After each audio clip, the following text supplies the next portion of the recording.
Hello class टेंथर। आज हम लोग history chapter 1, 2 and chapter 5 2024 to 2025 का जो सेशन है उसमें यही 3 चैप्टर है जहाँ से क्वेश्चन बनते हैं। तो और यही 3 चैप्टर से एमसीक्यू भी बनेंगे। तो इन 3 चैप्टर से क्या है जो डायरेक्ट एमसीक्यू पूछे जा सकते हैं बोर्ड में, उन सारे डायरेक्ट एमसीक्यू को आज हम लोग कवर करने वाले हैं। तो we'll start from the chapter 1। हम लोग चैप्टर 1 से शुरू करेंगे और चैप्टर 1 क्या है? Rise of nationalism in Europe. इस चैप्टर से डायरेक्ट एमसीक्यू जो है बोर्ड में क्या पूछा जाता है, उन सारे एमसीक्यू को आज हम लोग कवर करने वाले हैं। और यहाँ पर जो फर्स्ट एमसीक्यू है, फर्स्ट एमसीक्यू ये है कि who made the famous remark when France sneezes rest of the Europe catches cold. बोला गया कि किसने इस बात को बोला था कि व्हेन फ्रांस स्नीजेज, कि जब फ्रांस छींकता है तो rest of the Europe catches cold, तो पूरे यूरोप को जुकाम धर लेता है। मतलब कई सारे जो चेंजेज आ रहे थे, चाहे 1789 में फ्रांस में चेंज आया, तो फिर दूसरे यूरोपियन कंट्री में भी चेंज आया, फिर आगे आप देखोगे 1830 में भी यही चीज हुआ, 1848 में भी यही चीज हुआ। तो इन सभी चीजों को देखते हुए एक पर्सन है जिन्होंने एक स्टेटमेंट दिया कि देखो भाई क्या हो रहा है कि जब फ्रांस में बदलाव आ रहा है तो पूरे यूरोप में बदलाव आ रहा है। तो उन्होंने इस फॉर्म में स्टेटमेंट दिया कि when France sneezes rest of the Europe catches cold. तो यह स्टेटमेंट जो दिया गया था ऑस्ट्रिया के चांसलर ड्यूक मेटरनी के द्वारा। This statement was given by the Austrian chancellor Duke Metternich. तो यहाँ पर ऑप्शन आपका हो जाएगा ऑप्शन ए, ड्यूक मेटरनिक या मेटरनी कर लीजिए। ओके, नेक्स्ट क्वेश्चन क्या है कि the treaty of Constantinople was sign in. जो कॉन्स्टेंटिनोपल की जो ट्रीटी है वो कब साइन किया गया था? तो दिस वाज साइन इन 1832। और जो ट्रीटी ऑफ कॉन्स्टेंटिनोपल है that was sign between Ottoman empire and the Greece. और इस ट्रीटी के थ्रू ग्रीस को जो है से कि एक इंडिपेंडेंट कंट्री डिक्लेयर किया गया था। तो ग्रीक वार ऑफ इंडिपेंडेंस भी चैप्टर 1 में दिया हुआ है कि जो ग्रीस वाले रीजन में जो ग्रीक लोग रह रहे थे वो एक स्ट्रगल कर रहे थे इंडिपेंडेंस के लिए कि अपने देश को इंडिपेंडेंट करना है। तो इस ट्रीटी के थ्रू ये ऑटोमन एम्पायर के साथ ट्रीटी हुआ था और इस ट्रीटी के थ्रू उनको एक इंडिपेंडेंट कंट्री डिक्लेयर कर दिया गया। ओके, देन है कि famous Italian revolutionary Giuseppe Mazzini was born in dash in 1807। बोला गया कि एक फेमस इटालियन रिवोल्यूशनरी है जिनका नाम क्या है? गिउसेप्पे मैज़ीनी है। तो कहाँ पर जन्म लिए हैं? ईयर तो यहाँ दिया हुआ है लेकिन जगह का नाम यहाँ पर पूछा जा रहा है। तो ट्यूरिन हो गया, रोम हो गया, जेनेवा हो गया या अटलांटा हो गया। तो देखिए एक इटालियन रिवोल्यूशनरी है तो जेनेवा जो है, ऐसे रोम भी इटली का ही एक सिटी है और जेनेवा भी इटली का ही सिटी है। तो he was born in Geneva, he was born in Geneva. Geneva में उनका जन्म हुआ था और चूंकि जेनेवा इटली का ही एक इम्पॉर्टेंट सिटी है तो बाद में चलकर वो एक इम्पॉर्टेंट इटालियन रिवोल्यूशनरी बने थे। चलिए आगे बढ़ते हैं। आगे है कि हु बिलीव्ड दैट की एस्टेब्लिश एंड ट्रेडिशनल, यहाँ एंड हो जाएगा, establish and traditional institution of a state and society should be preserve. कौन है जिनका ये मानना है कि जो एस्टेब्लिश्ड और जो ट्रेडिशनल इंस्टीट्यूशन है स्टेट और सोसाइटी के, उसको क्या किया जाना चाहिए? प्रिजर्व किया जाना चाहिए, बचाया जाना चाहिए। Conservative, liberals, democrats, otherwise none of the above. तो डेफिनेटली आपको याद होना चाहिए कि that will be conservative. Conservative लोग थे जिनका ये मानना था कि जो चीज़ें पहले से चली आ रही है उन चीज़ों को बचाने की ज़रूरत है, प्रिजर्व करने की ज़रूरत है। जो भी ट्रेडिशनल इंस्टीट्यूशन है चाहे स्टेट को हो या सोसाइटी का हो, उन सभी को बचाने की ज़रूरत है। तो यहाँ कंजर्वेटिव हो जाएगा। नेक्स्ट है कि Bourbon dynasty, next one is the Bourbon dynasty which had been deposed during French Revolution was restored to power after signing the Treaty of Bourbon Dynasty। Bourbon dynasty को जब फ्रेंच रिवॉल्यूशन हुआ था 1789 में, तो उस bourbon dynasty के king को depots कर दिया गया था, हटा दिया गया था। लेकिन इसको फिर से जो है कि क्या किया गया, रीस्टोर किया गया। कब रीस्टोर किया गया था? 1815 में इसको रीस्टोर किया गया था। तो किस ट्रीटी को साइन करने के बाद जो है कि उनको रीस्टोर किया गया? तो 1815 में जो एक ट्रीटी हुआ, उस ट्रीटी को हम लोग क्या बोलते हैं? वियना ट्रीटी या वियना कांग्रेस कह लीजिए।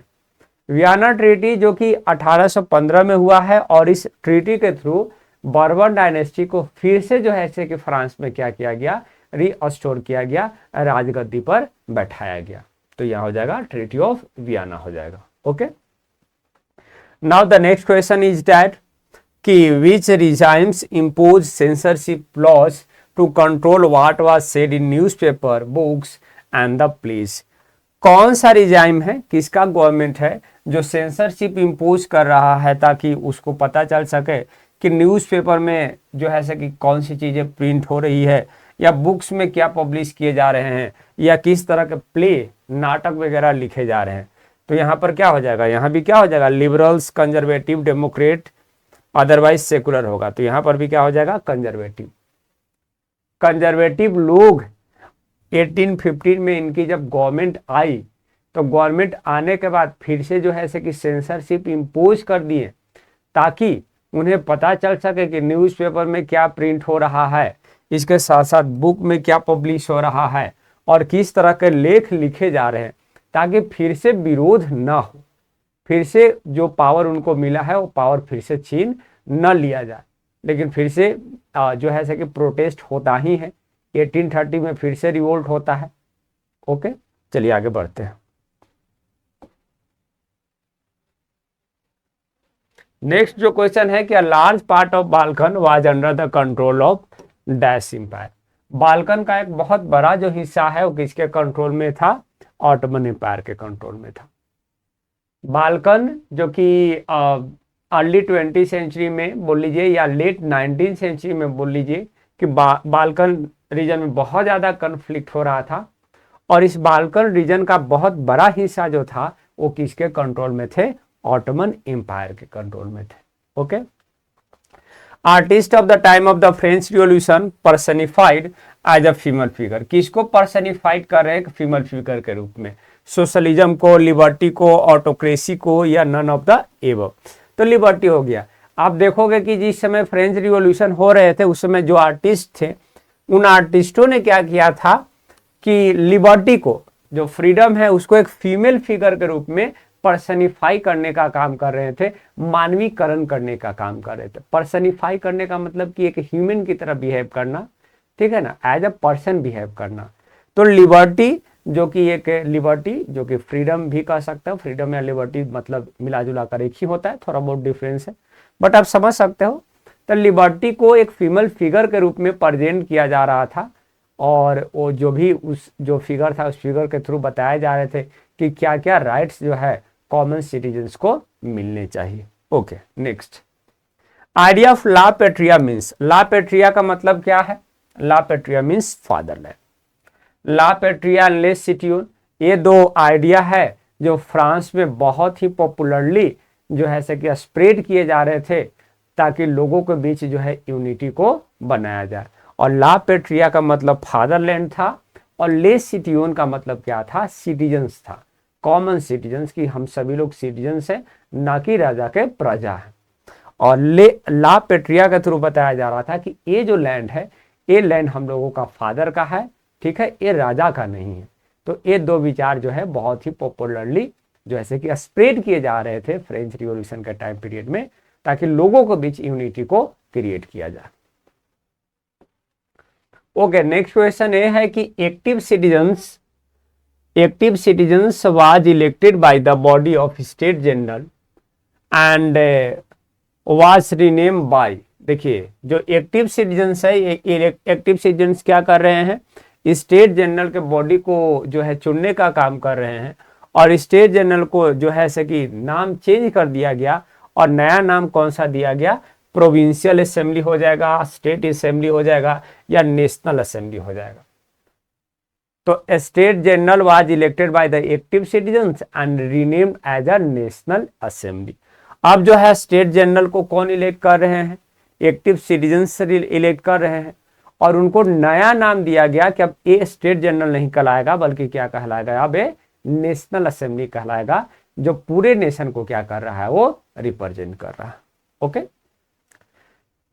इन Galicia aristocracy spoke which language, जो ग्लेशिया वाला रीजन है, ग्लेशिया वाले रीजन में जो अरिस्टोक्रेट है, अरिस्टोक्रेट कौन सा लैंग्वेज को बोलते हैं, तो they spoke Polish language.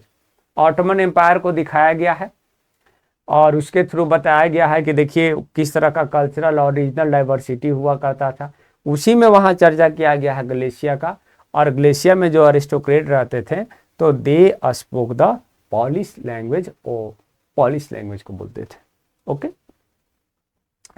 Who was proclaim the king of Italy in 1861, 1861 में इटली के राजा किसको डिक्लेयर किया गया, तो विक्टर इमैनुअल सेकेंड हो गया, लुइस फिलिप हो गया, मेजिनी हो गया, या केबियोर हो गया, तो विक्टर इमैनुअल सेकेंड हो जाएगा। 1861 में इटली को यूनिफाई करने के बाद विक्टर इमैनुअल सेकेंड को जो है कि डिक्लेयर कर दिया गया कि he will be the king, he will be the king of Italy. Okay, चलिए आगे बढ़ते हैं। तो आगे ये बोला गया कि there were 3 war over 7 year with Austria, Denmark and France ended with, 3 war होता है जो 7 साल तक चलता है, और किसके किसके साथ हो रहा है, ऑस्ट्रिया के साथ हो रहा है, डेनमार्क के साथ हो रहा है, फ्रांस के साथ हो रहा है, एंड इंडेड विथ, ये इंड हो रहा है किसके विक्ट्री के साथ इंड हो रहा है, Danish victory, Persian victory, French victory या जर्मन विक्ट्री।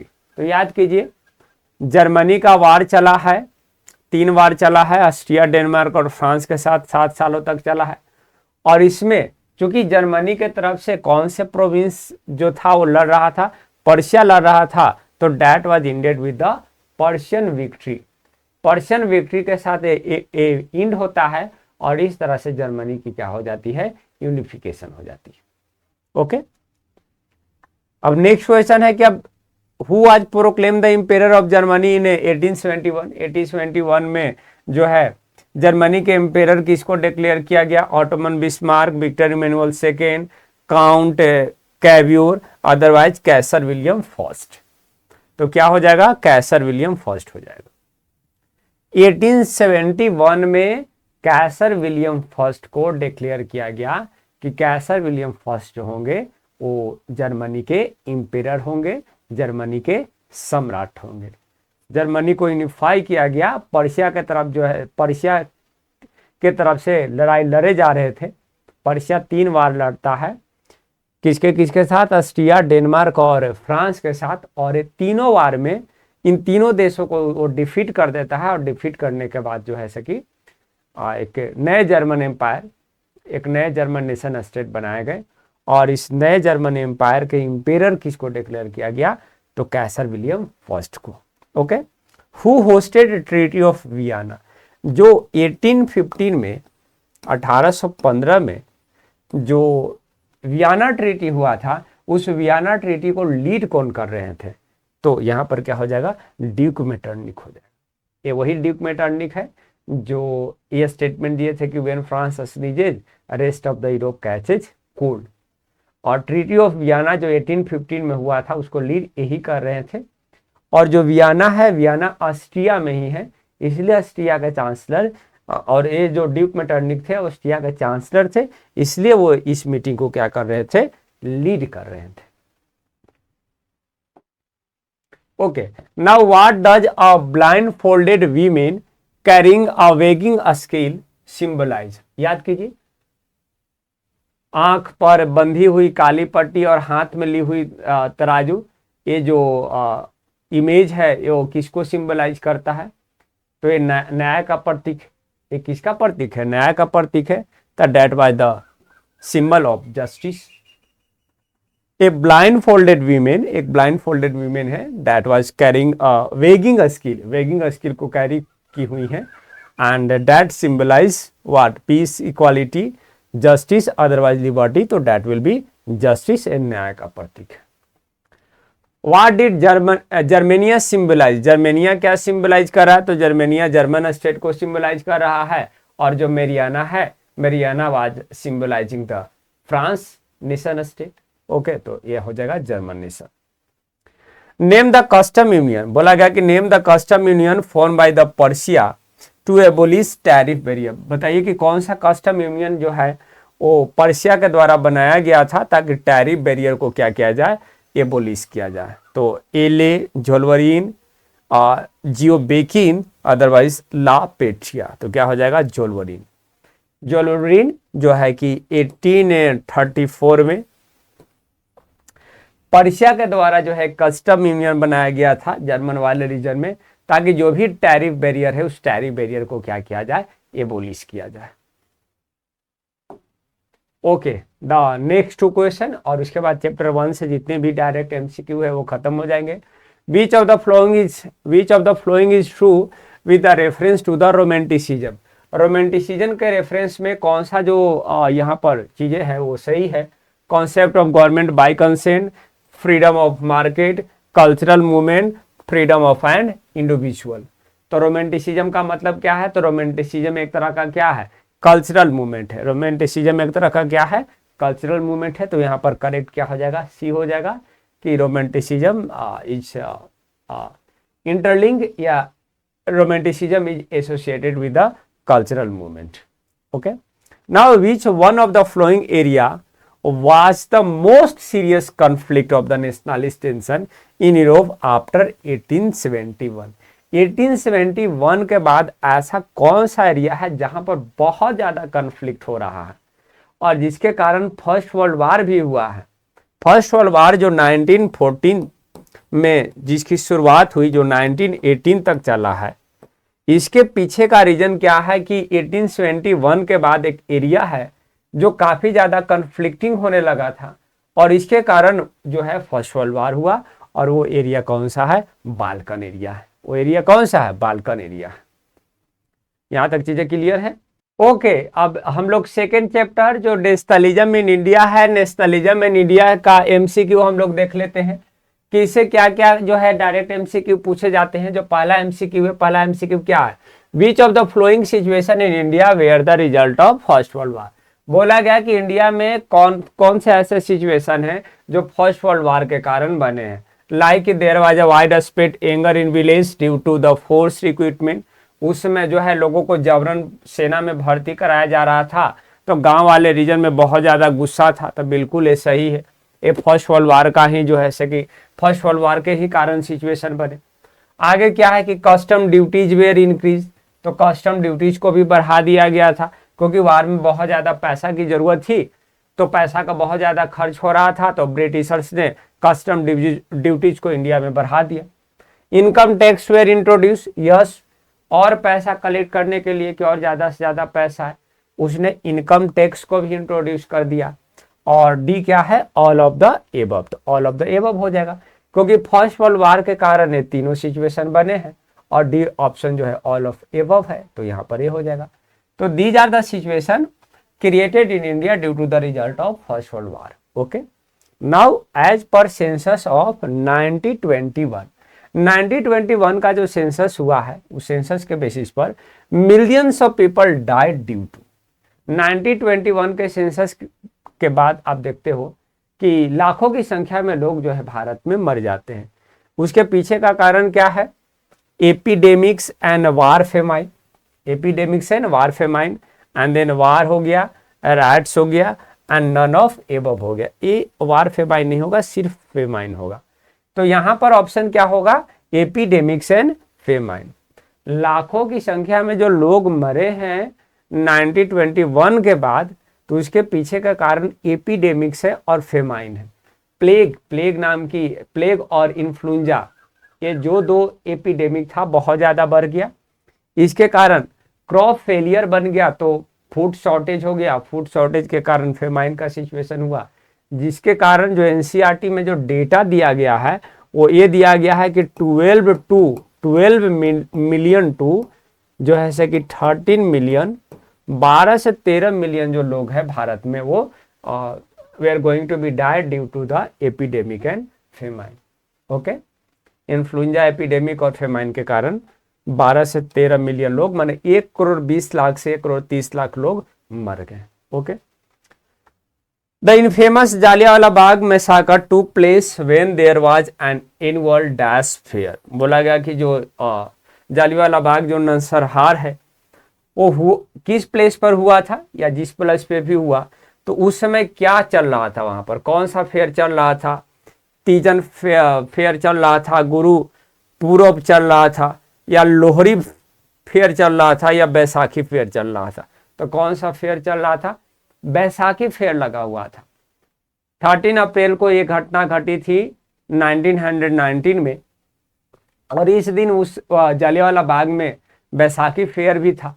कुछ लोग बैसाखी फेयर में अटेंड करने आए थे, तो कुछ लोग जो है गवर्नमेंट के द्वारा जो रॉलेट एक्ट जैसे कानून बनाए गए थे उसको विरोध करने आए थे, और इसी समय जालियांवाला बाग हत्याकांड हो गया।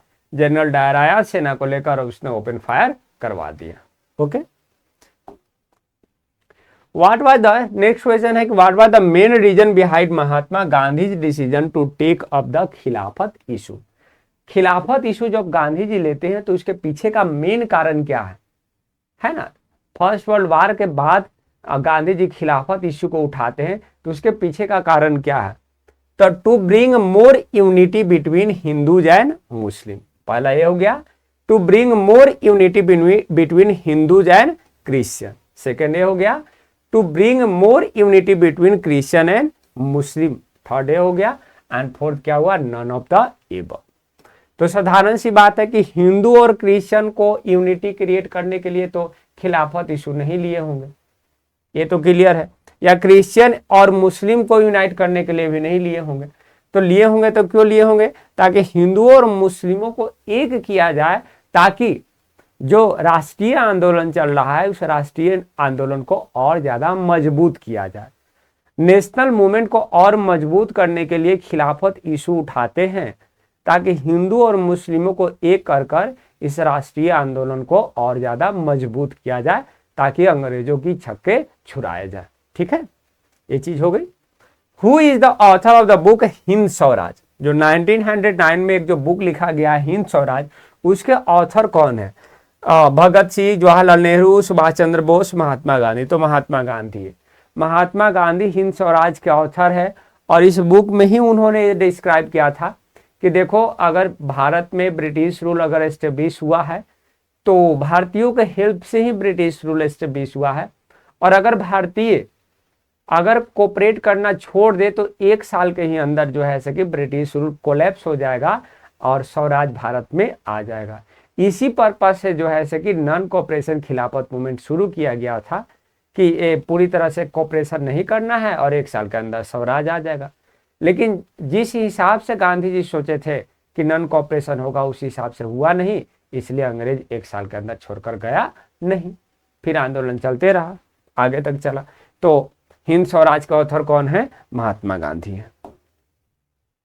आगे है कि at the Congress session at which place in December 1920 a compromise was worked and a non cooperation program was adopted. बोला गया कि कांग्रेस के कौन से सेशन में, जो कि दिसंबर 1920 में हुआ है, कौन से प्लेस में वो जो सेशन हुआ है जिस समय कॉम्प्रोमाइज हो गया और नॉन कोऑपरेशन प्रोग्राम को एडॉप्ट कर लिया गया। तो ये आपका हो जाएगा नागपुर हो जाएगा। दिसंबर 1920 में नागपुर में कांग्रेस का सेशन हुआ था। उससे पहले सितंबर में हुआ था, सितंबर 1920 में हुआ था जो कलकत्ता में हुआ था। वहां पर नॉन कोऑपरेशन का मुद्दा उठाया गया था, लेकिन नॉन कोऑपरेशन प्रोग्राम को एडॉप्ट नहीं किया गया था। एडॉप्ट कब किया गया? दिसंबर में किया गया, दिसंबर 1920 में किया गया, जो कि कहाँ हुआ? नागपुर में हुआ। तो नागपुर में जो है नॉन कोऑपरेशन प्रोग्राम को एडॉप्ट कर लिया गया, और फिर जनवरी 1921 से नॉन कोऑपरेशन खिलाफत मूवमेंट की तो शुरुआत ही हो गई, क्योंकि दिसंबर में एडॉप्ट कर लिया गया था। ओके, तो नागपुर हो जाएगा। Which of the following statement about the effect of non cooperation movement are true? बोला गया कि कौन सा, what are the effect of the non cooperation movement. आप ये भी डायरेक्टली ऐसे भी कर सकते हो कौन से स्टेटमेंट जो है वो नॉन कॉपरेशन मूवमेंट के इफेक्ट के रिगार्डिंग सही है? तो पहला क्या है, import of foreign cloth half between 1921 to 1922। 21-22 के बीच क्या हुआ था कि विदेशी कपड़ों का जो इंपोर्ट है वो भारत में क्या हो गया था, हाफ हो गया था, बिल्कुल आधा हो गया था। तो ये बात भी बिल्कुल सही है। लोग चौराहे पर जो है विदेशी कपड़ों को जला रहे थे, तो अब जो है से कि विदेशी कपड़ों का जो है इंपोर्ट भारत में बिल्कुल आधा हो गया था 1921 और 1922 के बीच। उसके बाद क्या बोला गया कि कई सारे places, in many places merchant and trader refuse to trade. कई सारे प्लेसेस पर मर्चेंट और जो ट्रेडर हैं वो ट्रेड करने से रिफ्यूज कर देते हैं, तो ये भी सही है। कई सारे जगह ऐसे थे जहां पर मर्चेंट और ट्रेडर जो थे वो रिफ्यूज कर दिए कि हमको भाई ट्रेड वेड करना नहीं है तुम लोगों के साथ, अपना जो मतलब हम तुम लोगों के साथ ट्रेड नहीं करेंगे, अंग्रेजों के साथ ट्रेड नहीं करेंगे। तो ये नॉन कॉपरेशन मूवमेंट का ही इम्पैक्ट था। देन क्या है, production of Indian textile mills and handlooms went up. बोला गया कि भारतीय टेक्सटाइल, भारतीय जो मिल लगे हुए थे वहां पर जो कपड़ों का जो प्रोडक्शन है वो बढ़ गया, हैंडलूम का प्रोडक्शन बढ़ गया। तो ये भी सही है, क्योंकि विदेशी वस्तुओं और विदेशी कपड़ों का बहिष्कार किया जा रहा था, स्वदेशी अपनाओ का प्रचार प्रसार हो रहा था। तो स्वदेशी अपनाना है तो स्वदेशी प्रोडक्शन भी तो होना चाहिए, तो ये भी इम्पैक्ट है। तो क्या हो जाएगा, all of the above. These three are the impact of the non cooperation movement. Okay, next question क्या है कि plantation workers were not permitted to leave the tea gardens without permission as per. बोला गया कि कौन सा act, कौन से एक्ट के थ्रू इस बात को मतलब स्पेसिफाई कर दिया गया था कि जो प्लांटेशन वर्कर जो हैं वो टी गार्डन को छोड़ेंगे नहीं, उनको परमिशन चाहिए। अगर टी गार्डन से अगर बाहर जाना चाहते हैं तो उनको परमिशन लेना पड़ेगा। ये कौन से एक्ट में जो है कि इन सभी चीजों को मेंशन किया गया था? तो that was inland immigration act of 1859। ये भी याद रखिएगा, इंपॉर्टेंट है। इनलैंड इमिग्रेशन एक्ट 1859 में एक कानून बनाया गया जिसके थ्रू ये मतलब इस कानून में मेंशन किया गया कि जो प्लांटेशन वर्कर हैं बिना परमिशन के टी गार्डन को छोड़ेंगे नहीं, और परमिशन मिलता नहीं था, मतलब मिला जुला कर वो टी गार्डन को छोड़ने वाले नहीं है। ठीक है, जबरदस्ती उनसे काम लिया जाएगा। गांधी जी डिसाइडेड टू, आगे क्या है, Gandhi ji decided to withdraw non cooperation movement in dash. Gandhi ji कब डिसाइड करते हैं कि नॉन कॉपरेशन मूवमेंट को जो है से कि कॉल ऑफ कर लेना चाहिए?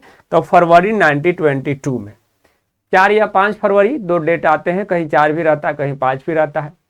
तो ये फरवरी के फर्स्ट वीक में ही जो है से कि चौरी चौरा एक जो इंसिडेंट हो गया, वो यूपी में है, यूपी के मिर्जापुर में है। तो चौरी चौरा इंसिडेंट हो गए जिसमें 22 पुलिसमैन को जो है से कि जलाकर मार दिया गया। तो जब ये इंसिडेंट सुनते हैं गांधी जी तो नॉन कॉपरेशन खिलाफत मूवमेंट को वापस ले लेते हैं, कॉल ऑफ कर लेते हैं कि अब जो है हमारा जो आंदोलन है वो हिंसक होते जा रहा है, इस वजह से अब जो है आंदोलन को हम वापस लेते हैं, क्योंकि कहीं ना कहीं वो हिंसा के वो खिलाफ थे। चलिए आगे क्या है कि who form the Swaraj party. Swaraj party को कौन बनाए थे? CR Das and Motilal Nehru, Motilal Nehru and Jawaharlal Nehru, Jawaharlal Nehru and CR Das, Jawaharlal Nehru and Gandhi ji. तो ये भी इंपॉर्टेंट क्वेश्चन है, क्वेश्चन आंसर में भी करवाए हैं, MCQ में भी है। CR Das and Motilal Nehru, non cooperation movement को कॉल ऑफ कर लिया गया तो उसके बाद CR दास और मोतीलाल नेहरू मिलकर स्वराज पार्टी बनाते हैं। ठीक है, CR दास एंड मोतीलाल नेहरू होगा। Simon commission arrived in India. Bharat में साइमन कमीशन कब आता है? तो भारत में साइमन कमीशन 1928 में आता है। साइमन कमीशन 1927 में बना था, ठीक है, और अंग्रेज से वहां इंग्लैंड में बना था, और जो है इंग्लैंड से आया कब था साइमन कमीशन इंडिया में? तो 1928 में, और 1928 में ही स्लोगन लगाए गए थे। साइमन गो बैक जो स्लोगन था वो 1928 में ही लगाए गए थे। ठीक है, तो Simon commission arrived in India in 1928। चलिए आगे बढ़ते हैं। Under the presidency of Jawaharlal Nehru the Lahore Congress formalised of पूर्ण स्वराज इन डैश। ठीक है, साइमन कमीशन जब आया उसका विरोध हुआ, वो चला गया। साइमन कमीशन ने चेक करने आया था कि भारत में जो कॉन्स्टिट्यूशन है वो अच्छे से फंक्शन कर रहा है या नहीं कर रहा है। फिर उसके अगले साल जब कांग्रेस की जब सेशन होता है दिसंबर 1929 में, जो किसके प्रेसिडेंसी में होती है, जवाहरलाल नेहरू की प्रेसिडेंसी में होती है, और जवाहरलाल नेहरू पूर्ण स्वराज के प्रस्ताव को पास करते हैं। जवाहरलाल नेहरू कहते हैं कि अब हमको स्वराज नहीं चाहिए बल्कि पूर्ण स्वराज चाहिए, ठीक है ना, फुल इंडिपेंडेंस चाहिए हम लोगों को, पूर्ण स्वराज चाहिए हम लोगों को। तो इस प्रपोजल को, इस प्रस्ताव को जो है कि दिसंबर 1929 में पास किया गया। और उस समय जो है कांग्रेस का सेशन कहाँ हुआ था, तो लाहौर में हुआ था, ठीक है ना, लाहौर सेशन भी इसको हम लोग कहते हैं। तो लाहौर का कांग्रेस का सेशन लाहौर में हुआ था और दिसंबर 1929 में हुआ था। इसके थ्रू जो है कि पूर्ण स्वराज के प्रपोजल को पास किया गया। आगे है कि Mahatma Gandhi started his famous salt march. Mahatma Gandhi अपने फेमस सॉल्ट मार्च को स्टार्ट करते हैं कहां से, फ्रॉम हिज आश्रम, अपने आश्रम से, आश्रम का नाम साबरमती आश्रम हुआ, टू दांडी, दांडी तक जो है कि ये सॉल्ट मार्च चलने वाला था। और जो कितने डिस्टेंस को कवर कर रहा है, यहां पूछा गया कि कवरिंग अ डिस्टेंस, कितने डिस्टेंस को कवर कर रहा है, तो दैट विल बी 240 माइल्स।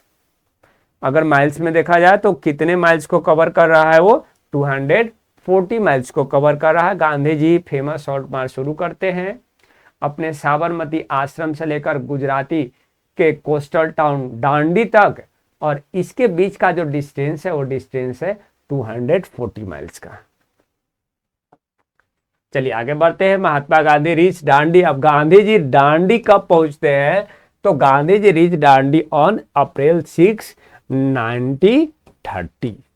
6 अप्रैल 1930 को गांधी जी जो है वो दांडी पहुंच जाते हैं। और दांडी पहुंचने के बाद जो है सी वाटर को बॉयल करने के बाद सॉल्ट बनाते हैं। और कहीं ना कहीं ये मैसेज था कि सॉल्ट लॉ जो है भारत में, उस सॉल्ट लॉ को क्या किया गया, वायलेट किया गया, उल्लंघन किया गया। And this led to the beginning of the civil disobedience movement. और इस तरह से सिविल डिसोबीडियंस मूवमेंट की शुरुआत हो गई। Okay, Gandhi Irwin pact was sign on. Gandhi Irwin pact कब हुआ था, कब साइन किया गया, तो that was sign on 5 March 1931। Option देख लीजिए, 5 अप्रैल 1931, 5 मार्च 1931, 5 मई 1931, 5 जून 1932। तो क्या हो जाएगा, 5 मार्च 1931 गांधी और इरविन के बीच जो है एक पैक्ट साइन किया गया है, that will be known as Gandhi Irwin pact. Okay, चलिए आगे है कि who set up Awadh Kisan सभा। अवध किसान सभा किसके द्वारा बनाया गया था।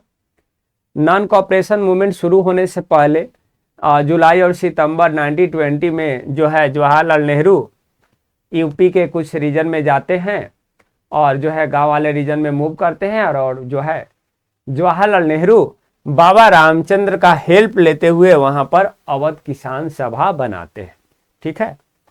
तो अवध किसान सभा वाज सेटअप या form by the Jawaharlal Nehru and Baba Ramchandra. Jawaharlal Nehru and Baba Ramchandra, ये जो अवध किसान सभा था वो किसानों की समस्या को जनरली रिजोल्व किया करता था। Okay, who form the depress class association in 1920 नहीं होगा बल्कि 1930 होगा। 1930 में डिप्रेस्ड क्लास एसोसिएशन को बनाने का काम कौन करते हैं, तो that was build by the B R Ambedkar. B R Ambedkar के द्वारा जो है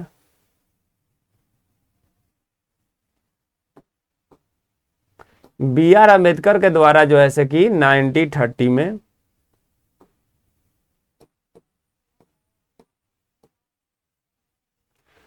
बी आर अम्बेडकर के द्वारा जो है से कि 1930 में जो है से कि डिप्रेस क्लास एसोसिएशन को बनाया गया था। Depress class association B R Ambedkar के द्वारा 1930 में बनाया गया था ताकि जो डिप्रेस क्लास है उनके आवाज को जो है से कि बुलंद किया जाए और जो है लोगों तक पहुंचाया जाए। Who visualised and depicted the image of Bharat माता थ्रू पेंटिंग। बोला गया कि इसमें से कौन है जो भारत माता के इमेज को विजुअलाइज करते हैं और बनाने का भी काम करते हैं। रविंद्रनाथ टैगोर, रविंद्रनाथ चटर्जी नहीं, बंकिम चंद्र चटर्जी होगा यहाँ।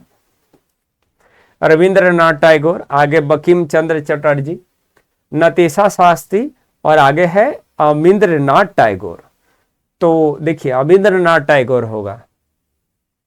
फर्स्ट इमेज जो भारत माता का जो बनाया गया था वो बंकिम चंद्र चटर्जी के द्वारा बनाया गया था, या बंकिम चंद्र चट्टोपाध्याय कह लीजिए, फर्स्ट इमेज बनाया गया था। लेकिन जो मोस्ट पॉपुलर इमेज है, जो कि फिगर नंबर 12 दिया हुआ है आपके बुक में, तो that was going to be depicted by the Abanindranath Tagore, जो बहुत ज्यादा पॉपुलर हुआ था। ठीक है, तो अगर क्वेश्चन आता कि अगर फर्स्ट नहीं आता, अगर पूछा जाए कि who visualize and depicted the first image of Bharat Mata, तब आप करिएगा बंकिम चंद्र चट्टोपाध्याय। लेकिन अगर सिर्फ आता कि भारत माता के इमेज को कौन डिपिक्ट करते हैं, तो you have to answer Abanindranath Tagore. Okay, now है कि where did the brutal Jallianwala Bagh massacre take place. जो बहुत ही भयावह जालियांवाला बाग हत्याकांड था वो कहां पर हुआ था? तो that was happen in the Amritsar में हुआ था। Okay, why had the Congress ignore the Dalit for long. Congress जो है दलितों को लंबे समय तक इग्नोर क्यों किया था? क्योंकि उसको कहीं ना कहीं for fear of offending the Sanatanis, सनातनियों का डर था कि सनातनी जो लोग हैं वो कहीं ना कहीं क्या करेंगे कि कांग्रेस को ज्वाइन नहीं कर पाएंगे। तो इस डर के कारण दलितों के जो मुद्दों को जो है कि कांग्रेस उठाने के काम नहीं करता था। और इस तरह से चैप्टर 2 यानी नेशनलिज्म इंडिया के जो है डायरेक्ट एमसीक्यू पूछे जा सकते थे, वो भी यहाँ पर क्या हो गया? कंप्लीट हो गया। Okay everyone, now we will move toward the last chapter. और लास्ट चैप्टर हम लोगों का क्या है यहाँ पर? Print culture and the modern world. और इस चैप्टर से जो है से कि क्या डायरेक्ट एमसीक्यू जो है बोर्ड में पूछे जाते हैं, वो सारे एमसीक्यू को देख लेते हैं। जो यहाँ पर फर्स्ट क्वेश्चन है, फर्स्ट क्वेश्चन ये है कि earliest kind of print technology was develop in dash Japan and Korea which was a system of hand printing. बोला जा रहा है कि जो शुरुआती दौर का जो प्रिंट टेक्नोलॉजी है वो किन देशों में डेवलप हुआ था? 2 देश का नाम पहले से दिया हुआ है, जापान और कोरिया। एक देश को आइडेंटिफाई करना है, तो एक और जो देश होगा वो इंडिया होगा, ब्रिटेन होगा, चाइना होगा, अदरवाइज जर्मनी होगा। तो अर्लीस्ट टाइप्स ऑफ जो प्रिंट टेक्नोलॉजी है that was develop in China, Japan and Korea. तो यहाँ पर क्या हो जाएगा? चाइना हो जाएगा। ठीक है, जो शुरुआती दौर के जो प्रिंट टेक्नोलॉजी है वो डेवलप किया गया था चाइना, जापान और कोरिया में। ठीक है, जो नेक्स्ट क्वेश्चन है कि as western power establish their outpost in China dash become the hub of the new print culture. उसके बाद चाइना से ये जो प्रिंट टेक्नोलॉजी है जापान गया था, और फिर चाइना से ही ये प्रिंट टेक्नोलॉजी यूरोप भी गया था। फिर यूरोप में बहुत ज़्यादा उसमें डेवलपमेंट आया, और फिर मॉडर्न प्रिंट टेक्नोलॉजी को डेवलप किया गया, और फिर वहाँ से जो है वो प्रिंट टेक्नोलॉजी फिर से चाइना आया। तो जब सेकेंड टाइम आया तो हब सेंटर के रूप में जो है कि कौन सा प्लेस है जो हब सेंटर के रूप में बना, become the hub centre? Guangzhou हो गया, बीजिंग हो गया, संघाई हो गया, या हांगकांग हो गया। तो ये बुक में दिया हुआ है संघाई, कि जब फिर से जो western type of print technology जो आता है तो चाइना का जो संघाई सिटी है that become the hub center of the new print culture. Okay, now the third question is dash from China introduce hand printing technology in Japan around 1768 to 1770 AD। बोला गया कि कौन है जो China से ये hand print technology को Japan में इंट्रोड्यूस किए थे? बुद्धिस्ट मिशनरी के द्वारा इंट्रोड्यूस किया गया था, क्रिश्चियन मिशनरीज के द्वारा इंट्रोड्यूस किया गया था, अदरवाइज स्कॉलर के द्वारा इंट्रोड्यूस किया गया था, या ट्रेडर के द्वारा इंट्रोड्यूस किया गया था? तो शायद आपको याद आना चाहिए कि that was introduce by Buddhist missionaries. जो बुद्धिस्ट मिशनरी जो हैं चाइना से इस हैंड प्रिंट टेक्नोलॉजी को कहाँ पर इंट्रोड्यूस किए थे? जापान में इंट्रोड्यूस किए थे। हैंड प्रिंट टेक्नोलॉजी था जिसमें एक वुड ब्लॉक होता था और वुड ब्लॉक में कटिंग कर दी जाती थी, फिर उस पर इंक लगा दिए जाते थे, और इंक लगाने के बाद एक पेपर होता था, उस पेपर पर उसको रब कर दिया जाता था। क्योंकि हाथ से ये चीज़ें होती थी, इस वजह से इस टेक्नोलॉजी को जो है ऐसे कि हैंड प्रिंट टेक्नोलॉजी भी बोला गया है, ओके, या वुड ब्लॉक प्रिंट टेक्नोलॉजी भी आप इसको बोल सकते हो। Now the fourth question is oldest which book printed in 1868 is the Buddhist diamond Sutra. बोला गया कि कौन सा जो है ओल्डेस्ट बुक है जो 1868 में प्रिंट किया गया है, जो कि क्या है, बुद्धिस्ट डायमंड सूत्रा है। That was a Japanese book. Japan में एक ओल्डेस्ट बुक जो है प्रिंट किया गया जिसका नाम क्या है, बुद्धिस्ट डायमंड सूत्र, ओके। यहां तक चीजें क्लियर है, तो आगे बढ़ते हैं। China already had the technology of wood block printing. Marco Polo brought this knowledge back with him to the which region. China के पास तो पहले से वुड ब्लॉक प्रिंट टेक्नोलॉजी था ही। मार्को पोलो ने इस नॉलेज को जो है से कि कहां पर इंट्रोड्यूस किया, अपने साथ कहां पर लेकर गया, तो वो इटली से बिलोंग करते थे। जो मार्को पोलो थे वो एक इटालियन एक्सप्लोरर थे। वो चाइना और जापान को एक्सप्लोर करने के लिए आए थे और इंडिया को भी एक्सप्लोर किए थे। तो जब चाइना गए तो वहाँ का जो वुड ब्लॉक प्रिंट टेक्नोलॉजी को देखे तो देखे कि तो बहुत नई टाइप्स ऑफ प्रिंट टेक्नोलॉजी है, तो अपने साथ उस नॉलेज को साथ लेकर चले गए थे, okay. Now vellum was a parchment made from dash of animals. बोला गया कि वेलम जो है एक तरह का पेपर है, पर्चमेंट मतलब पेपर है, जो किससे बना हुआ रहता है, एनिमल के किस पार्ट से बना हुआ रहता है, वो एनिमल के बोन से बनते हैं या एनिमल के स्किन से बनते हैं या एनिमल के लेग्स के बनते हैं या नन, किसी से नहीं। तो that was made of the skin of animal. Animal के स्किन से जो है खास तरह के पेपर बनाए जाते हैं जिसको पर्चमेंट कहते हैं, और उसका एक टाइप क्या है, वेलम है, ठीक है। यूरोप में बनाए जाते थे। जो अरिस्टोक्रेट क्लास थे, अरिस्टोक्रेट क्लास डिमांड कर रहे थे कि हमको जो है से कि हम जो चीज़ें हम पढ़ते हैं वो किस पर प्रिंट होना चाहिए, वेलम पर प्रिंट होना चाहिए। चलिए आगे बढ़ते हैं। बोला गया कि which of the following statement about manuscript are true. बोला गया कि कौन सा जो स्टेटमेंट है वो मैन्युस्क्रिप्ट के रिगार्डिंग सही है। It was easy to read manuscript को रीड करना आसान था, तो ये तो नहीं है। It was easy to carry around the manuscript को कैरी करना आसान था, तो ये भी नहीं है। Manuscript are not fragile, manuscript जो थे वो फ्रेजाइल नहीं थे, तो ये भी गलत है, मैन्युस्क्रिप्ट फ्रेजाइल थे। All of the above statement are false, तो ये हो जाएगा कि ऊपर के जो सारे स्टेटमेंट है वो सारे स्टेटमेंट फॉल्स है, ओके। जो नेक्स्ट एमसीक्यू है वो ये है कि Johann Gutenberg developed the first non-printing press in the 1440 in the Strasbourg located in। बोला गया कि जोहान गुटेनबर्ग जो है फर्स्ट प्रिंटिंग प्रेस को जो है से कि डेवलप करते हैं 1440 में, जो कि कहाँ पर डेवलप करते हैं, तो स्ट्रासबर्ग में डेवलप करते हैं, जो कहाँ पर लोकेटेड है। स्ट्रासबर्ग जो है वो कहाँ पर लोकेटेड है, ग्रेट ब्रिटेन में, जर्मनी में, यूएसए में, अदरवाइज फ्रांस में लोकेटेड है। तो that was located in Germany में लोकेटेड है, ठीक है। आगे बढ़ते हैं। नेक्स्ट जो क्वेश्चन है कि which of the following were the result of the invention of printing press. जब प्रिंटिंग प्रेस का इन्वेंशन हो गया तो उसका रिजल्ट क्या हुआ, तो रिजल्ट में बोला गया कि time and labour required to produce each book came down. जो टाइम और जो लेबर लगता था हर एक बुक को प्रोड्यूस करने में वो कम हो गया, तो डेफिनेटली ये सही है। Printing reduce the cost of book. अब इतना ज़्यादा बुक प्रिंट होने लगे और चीपली प्रिंट होने लगे, तब बुक का प्राइस भी क्या हो गया, वो भी कम हो गया। तो सी क्या है, बोथ ए एंड बी, तो यहाँ बोथ ए एंड बी दोनों सही है।